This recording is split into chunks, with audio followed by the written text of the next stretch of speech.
फेरा 84 ना फरतो तू आवे फेरा 84 ना फरतो तू आवे गुरु विना तने कोण छुड़ावे गुरु विना तने कोण छुड़ावे वेद पुराण 18 गावे वेद पुराण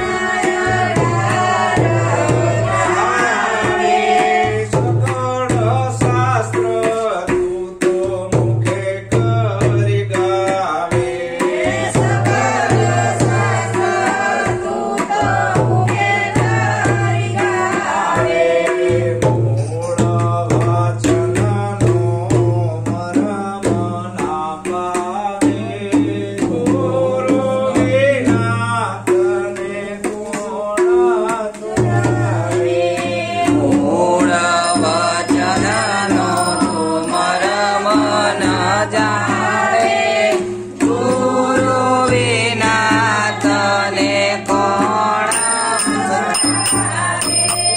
काशी मथुरा तीरथ तू जावे કાશી મથુરા તીર્થ તું જાવે कोटि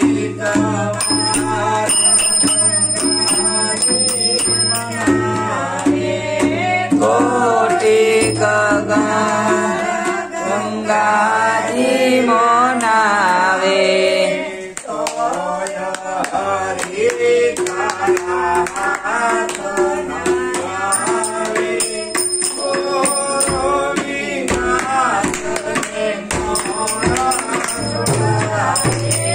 તોય હરી તારા હાથ ન આવે ગુરુ વિના તને કોણ આવે જન્મ મરણનો ભય છે રે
ફેરા 84 ના તું ફરતો આવે, ગુરુ વિના તને કોણ છોડાવે.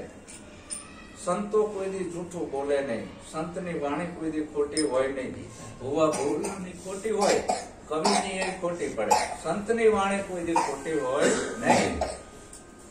સંતો કહેશે કે ફેરા 84 ના ફરતો તું આવે, અનંત યોનિમાં તું ફરતો ફરતો આવ્યો છું. અનંત યોનિમાં સદગુરુ વિના તને કોણ છોડાવે. સદગુરુ વગર છોડાવનહાર કોઈ નથી. કાશી મથુરા તીરથ તું જાવે, તું ગમે એટલા 68 તીરથ કરી નાય. કોટેક વાર ગંગાજીમાં નાવે તોય હરિ તારા હાથમાં નહીં આવે. પરમાત્માની ઓળખ તને નહીં થાય. 4 વેદ 18 પુરાણ 6 શાસ્ત્ર તું વાંચી લે, તોય તને મૂળ વચન ની ખબર નહીં પડે. મૂળ વચન શું છે? મૂળ વચન નું જે ભાન કરાવે એને સદગુરુ કીધા. ઝાડ હોય એ આખું મૂળ ઉપર ઉભું છે. ઝાડ કેના ઉપર ઉભું છે? આખું મૂળ ઉપર. થડ દેખાય, ડાળું દેખાય, પાંદડા દેખાય, ફળ દેખાય, ફૂલ દેખાય, મૂળ દેખાય નહીં. મૂળ ઉપર છે. એમાં આ બધું દેખાય પણ આ બોલનહાર દેખાતો નથી. એનું મૂળ છે કે આ 5 તત્વના દેહમાં તું કોણ છે?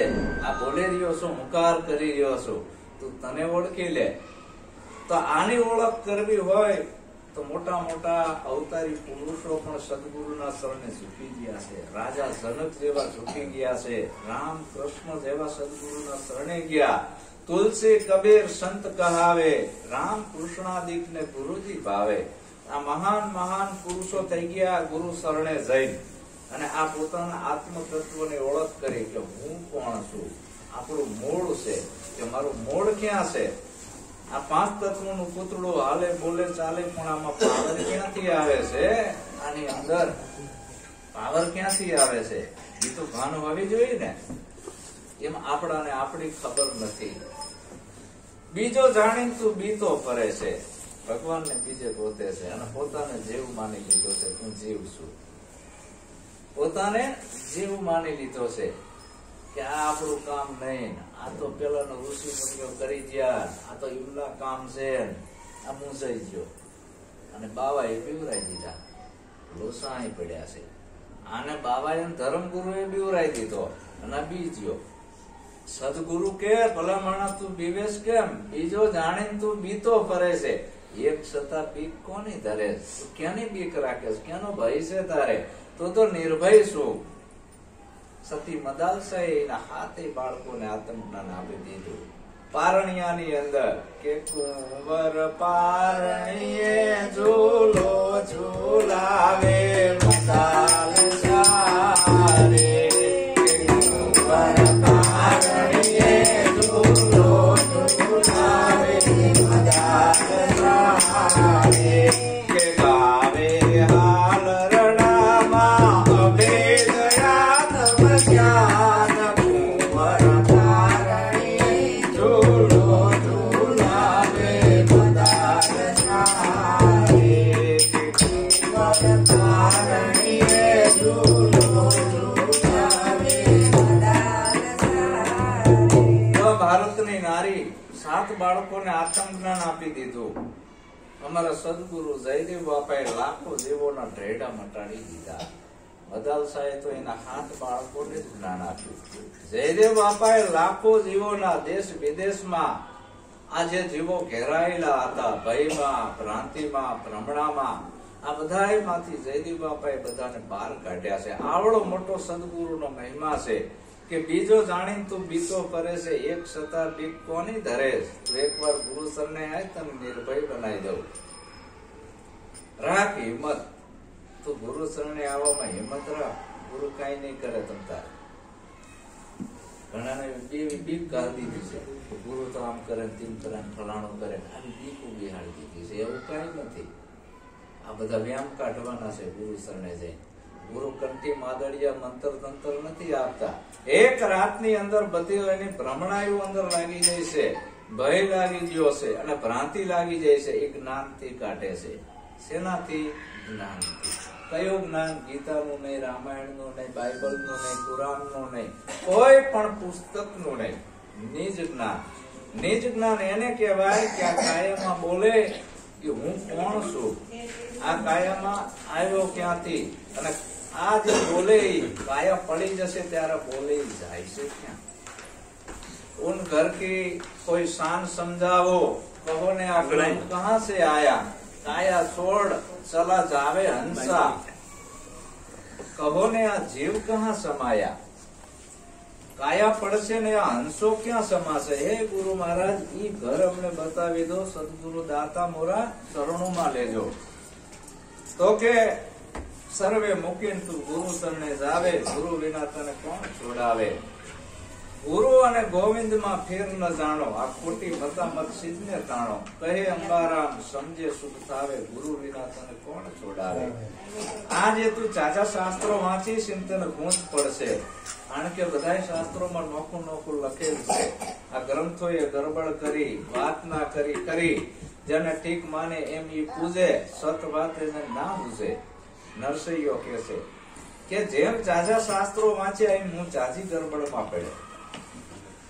જાજા શાસ્ત્રો વાંચ્યા એમ ગૂંચ પડી. હવે જે શાસ્ત્રમાં લખેલ નથી એ સદગુરુ સમજાવે છે, અલખની ઓળખ કરાવે છે.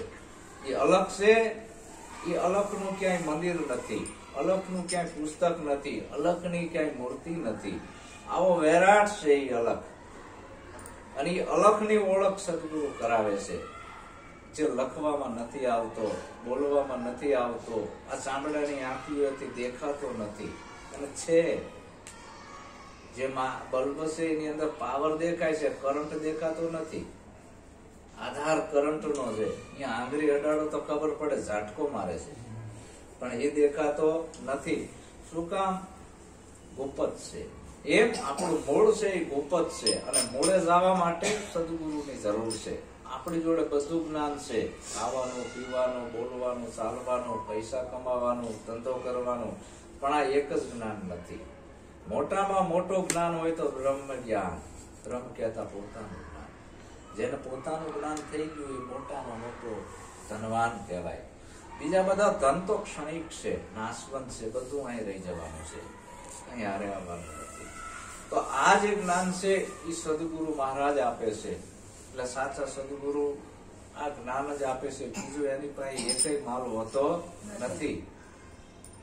કદાચ કોઈને વેમ હોય કે હારું ગુરુ મહારાજ પાસે જવી અને ગુરુ માથે હાથ મૂકે ને આપણું કલ્યાણ થઈ જાય, તો એ વેમમાં નહીં રહેવાનું. ગુરુ માથે હાથ મૂકે ને તમારું કોઈ દી કલ્યાણ ના થાય. કદાચ કોઈને વેમ હોય કે ગુરુ પાસે જવી ને આપણો રોગ મટી જાય, તો એ નહીં, એ દવાખાને જવાનું. કદાચ ધનવાન બનવું હોય, ગુરુ પાસે ગયા કે ગુરુ માથે હાથ મૂકે ધનવાન થવી નહીં, એના માટે તને બુદ્ધિ યોગી આપ્યો છે, કમાય. આવું ગુરુ કઈ આપે નહીં. ગુરુ છે એ ફક્ત આત્માની ઓળખ કરાવે છે, અને આપણું મન અને બુદ્ધિનું પરિવર્તન કરી નાખે છે. આપણું મન અને બુદ્ધિનું પરિવર્તન એવું કરી નાખે છે કે વાણી અમારી ફિર ગઈ, યહી તન યહી દેશ, ખારીશો મીઠી ભઈ, એ સદગુરુ કા ઉપદેશ. આવું મન અને બુદ્ધિનું પરિવર્તન થયા પછી તમે જે બોલો ને જગત વાળા ના સમજી શકે. તમે જે બોલો એ જગત વાળા ના સમજી શકે. કારણ કે આ કોણ, બોબડાની ભાષા કોણ સમજી શકે? બોબડો. આખી ગામમાં ઢોલ વગાડીને કહેવાની વાત નથી.